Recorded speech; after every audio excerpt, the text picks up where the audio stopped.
একটা ভালো মনের মানুষ হইলে, বয়স্ক হইলেও আমার সমস্যা নেই, আমার আম্মু তার হাতে আমার তুলে যাবে। ফেসবুকে ইউটিউবে তো দেখি অনেক মেয়েরা বুড়ো ছেলের কাছে বিয়ে করে। তো সেই জন্য তুমি সিদ্ধান্ত নিছো মানে বুড়া লোককে বিয়ে করবে। যাদের মন সুন্দর, মনে কোনো অহংকারী থাকবে না, ভালো দর্শক আসসালামু আলাইকুম। দর্শক আপনাদের প্রীতি ও শুভেচ্ছা জানিয়ে শুরু করছি আমাদের আজকের প্রতিবেদন। তো দর্শক দেখতেই পাচ্ছেন আমাদের সামনে এক আপু দাঁড়িয়ে আছে। তো আমরা তার জীবনের বাস্তব গল্পগুলো আজকে আপনাদের মাঝে তুলে ধরবো। আপু আসসালামু আলাইকুম। ওয়ালাইকুম সালাম। তো আপু কেমন আছেন? ভালো আছি। তো আপনার নাম কি? আমার নাম নদী। নদী আপা, খুব সুন্দর একটি চেহারা নদী আপা। তো নদী আপার বয়স কত চলে? 18। 18 বছর, বাহ। তো বিয়ের বয়স তো হয়ে গেছে মাশাল্লাহ। তো বিয়ে শাদী করার ইচ্ছা আছে নাকি? আছেই তো ভাই। আছে। আচ্ছা, তো আসলে আবার ক্যামেরার সামনে কেন আসলেন? সামনে যদি যারা বিয়ে করবেন সে যদি আবার আপনার ভিডিওটা দেখে রাগ করবে না নাকি? না ভাই, অনেক অসহায় করে ভিডিওর সামনে আছে। আচ্ছা, অনেক অসহায় পরে ভিডিওর সামনে আসেন। আচ্ছা, আপনার দেশের বাড়ি কোথায়? আমাদের দেশের বাড়ি ময়মনসিংহ হালুয়াঘাট থানা। ময়মনসিংহ হালুয়াঘাট থানায়।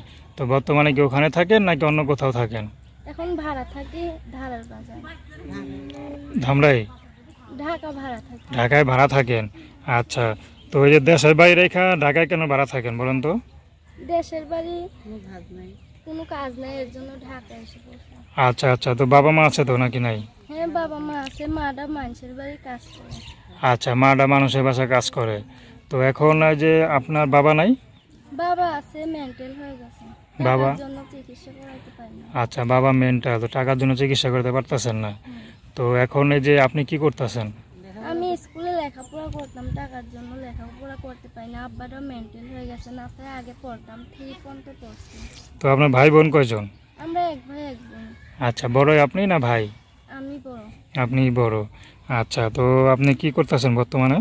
আমি এখন আব্বুর দেখাশোনা করতেছি। পড়াশোনা করেন না? পড়াশোনা করতাম, টাকার জন্য লেখাপড়া করতে পারি না। তো পড়াশোনা কি চালিয়ে নেওয়ার মানে ইচ্ছা ছিল? হ্যাঁ, সেই তো ইচ্ছা। তো মানে টাকার জন্য পড়তেছেন না নাকি? হ্যাঁ, টাকার জন্য পড়তে পারতেছি না। তো এই যে আপনি এখন আমাদের ইউটিউবে আসলেন, তো এখন একটু বলবেন যে আপনি এখন কি চান দর্শকদের উদ্দেশ্যে, মানে কি চান, মানে কি জানাতে চাচ্ছেন? আমি চাইতাছি যে আমার আব্বুর চিকিৎসার খরচপাতি দিতে পারবে, তাই আমি সারা জীবন নামাজ পড়ে দোয়া করব।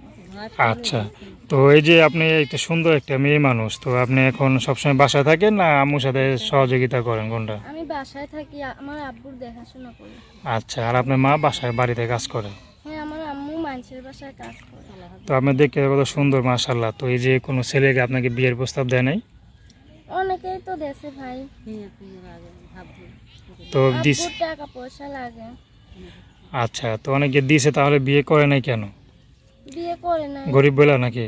হ্যাঁ, গরিব বলে বিয়ে শাদী করে না। মানে আপনার মা কি বাসায় কাজ করে সেজন্য কি বিয়ে? না ভাই, যৌতুক চায় কতজন, এর জন্য বিয়ে শাদী করবে। আচ্ছা আচ্ছা, অনেকে। ভালো হইলে তারপর বিয়ে শাদী বসবে। আচ্ছা আচ্ছা, আব্বা ভালো হলে তারপর বিয়ের সাথে বসবেন। আচ্ছা, এটাকে বিয়ে বুঝবেন না? বসবো যে আমার আব্বুর দায়িত্ব নিতে পারবে তার কাছে। আচ্ছা আচ্ছা, মানে যে আপনার বাবা খরচ দিতে পারবে তার কাছে বিয়েটা বসবেন আর কি। তো এখন এই যে আপনার সুন্দর একটা মেয়ে মানুষ, আপনি বাইরে ঠাইরে যান তো নাকি? না ভাই, বাইরে যাই না। তেমন একটা বাইরে যান না? না, আচ্ছা, আমার আম্মু মানুষের বাসায় কাম করে। তো আপনি এই ফাঁকে আবার কারোর সাথে টাঙ্কি টুঙ্কি মারেন নাকি? না, টাঙ্কি মারেন না? অনেকে তো আছে যে বাসায় নামাজ পড়ি, নামাজ পড়েন। আব্বুর দেখাশোনা করি, নামাজ কালাম করি। আচ্ছা, ঘরের বাহ। কাজ কাম করি। মানে বাবার কাজ, মানে নামাজ কালাম পড়েন, ঘরের কাজ বাজ করেন, মানে এসব নিয়ে আমার দিনটা পার করা যায় নাকি? আচ্ছা, তো এই যে বাবার সেবা করেন, বাবা এখন স্কুলে যেতে পারছেন না, তো বাবার সেবা করা তো একটা ভালো সোয়াবের কাজ।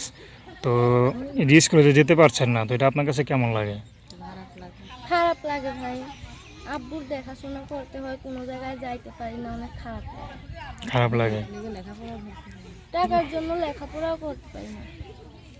আচ্ছা, তো এখন মনে করেন যে ইউটিউব আসছেন কি সহযোগিতার জন্য নাকি বিয়ে শাদী করবেন, কোনটা?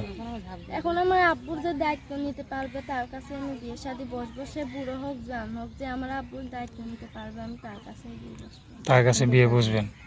তো তার যে আপনি একটা ইয়াং মেয়ে মানুষ, তো আপনি হয়তো বিয়ে বসবেন এখন ক্যামেরার সামনে বলতেছেন, কিন্তু যখন মনে করেন একটা বুড়া লোক ঠিকই সত্যি সত্যি এসে আপনাকে বিয়ের প্রস্তাব দিবে, বুড়ো হোক জোয়ান হোক ভাই, যে আমার আব্বুর দায়িত্ব নিতে পারবে তার কাছে আমি দিয়ে বলবো। দায়িত্ব নিল কিন্তু সে বুড়া, কিন্তু আপনার মা যদি মাইনা না নেয় বা আপনার বাবা যদি মাইনা না নেয়, মা মেনে নেবে। মাইনা নিবে, আপনার মা কি মানে বুড়া লোকের কাছে বিয়ে দিতে রাজি আছে? হ্যাঁ। আচ্ছা, মানে বুড়া লোকের কাছে আপনার মা আপনাকে বিয়ে দিতে রাজি আছে, তো আপনার কোনো আপত্তি নাই? না, আচ্ছা যে আমার আব্বুর দায়িত্ব নিতে পারবে আমার কোনো আপত্তি নেই। আচ্ছা আচ্ছা, মনটা সুন্দর থাকলেই হয়। মানে মন সুন্দর থাকলেই হয়। বয়স হলে বয়সে কি আসে যায়? অনেকে তো দেখছি ফেসবুকে ইউটিউবেও দেখা যায়, ফেসবুকে ইউটিউবে দেখা যায় তো অনেক ছেলেরাই মানে মেয়েরা একেবারে বুড়া লোককে বিয়ে করে, ঠিক না? হুম। তো আপনি সেটা দেখছেন তো নাকি? হুম। তো সেই জন্য আপনি বিয়ার সিদ্ধান্ত নিয়েছেন নাকি আগে থাকতে মানে সিদ্ধান্ত নিয়েছেন যে না মানে বুড়া লোককে বিয়ে করলে তাদের মনটা ভালো হয়, সেই জন্য করবেন? কোনটা? হ্যাঁ। আচ্ছা, তো এখন মনে করেন আপনার সাথে যে কেউ যোগাযোগ করতে চায়, কীভাবে যোগাযোগ করবে? এই যে আমার মোবাইল নাম্বার মোবাইল নাম্বার আছে? 01402934866। আচ্ছা, আরেকবার বলেন। 01402934866। আচ্ছা, তো এই নাম্বারে ফোন দিলে আপনার সাথে যোগাযোগ করতে পারবেন এই নাম্বারে ফোন দিলে আমার সাথে যোগাযোগ। নাকি আবার মোবাইল বন্ধ রাখবেন? না, মোবাইল বন্ধ থাকবে না। মোবাইল খোলা থাকবে সব সময়? হ্যাঁ। আচ্ছা, তো দর্শক আপনারা যদি এই আপুটির সাথে যোগাযোগ করতে চান তো এই নাম্বারে ফোন দিলে আপনারা কিন্তু এই আপুটির সাথে কথা বলতে পারবেন। তো নাম্বার কি আরেকবার বলতে চান? হ্যাঁ। বলেন। 01402934866। আচ্ছা, তো দর্শক আজকে এই পর্যন্তই। আপনারা সবাই ভালো থাকবেন, সুস্থ থাকবেন। আল্লাহ হাফেজ।